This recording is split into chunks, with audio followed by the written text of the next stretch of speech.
Now turn to Section 3.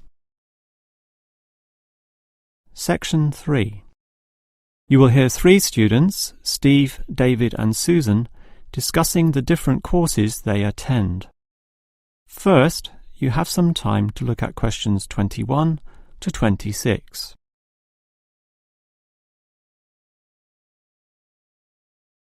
Now listen carefully and answer questions 21 to 26. Well, gentlemen, we've almost finished our second semester at this university. What do you think of all the courses we attend? On the whole, I'd say they're quite good, apart from social history, which I find to be a little too inexact.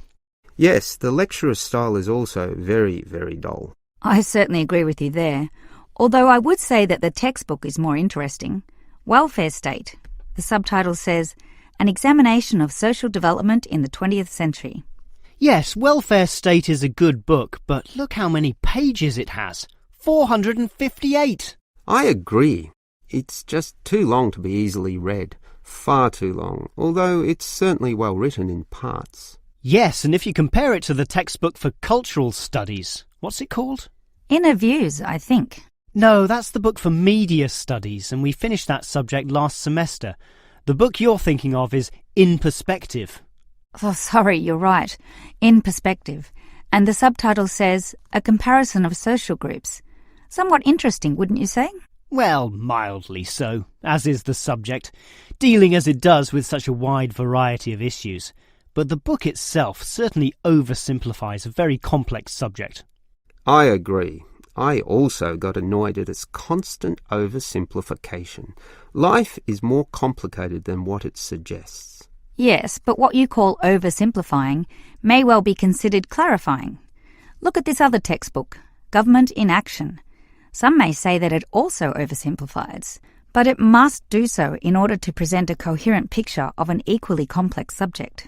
Government in Action? Which subject? It's the textbook for political theory. Oh, I hate politics. That's why I don't like the active leadership subject either. And most of the stuff in that political theory textbook is based on the American system. You see, it's written by Americans, so it's not even relevant to us here. I'd agree with you there.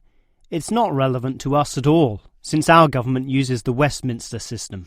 Yes, I suppose that is a problem. Before you hear the rest of the conversation, you have some time to look at questions 27 to 30.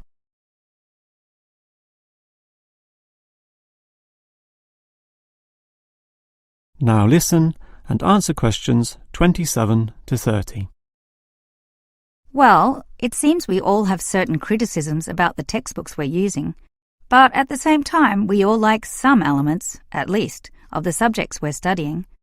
What's your favourite subject, David? I'm not sure. I like political theory, but...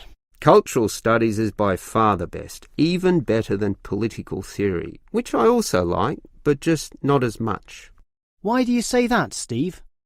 I was thinking perhaps social history is worth considering as best. Social history is good, but I made my choice because the subject is relevant to this modern society. But so is social history, and I like the historical element, which the other subjects lack. Even political theory examines history only briefly and in a very narrow way, so I'd say social history is the most rewarding for me. What about you, Susan?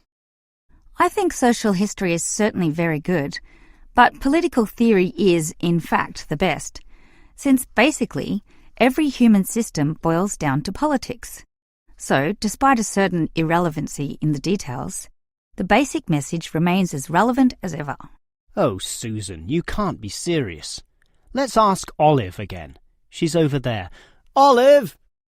Which subject do you think is the best? Ah, a difficult question.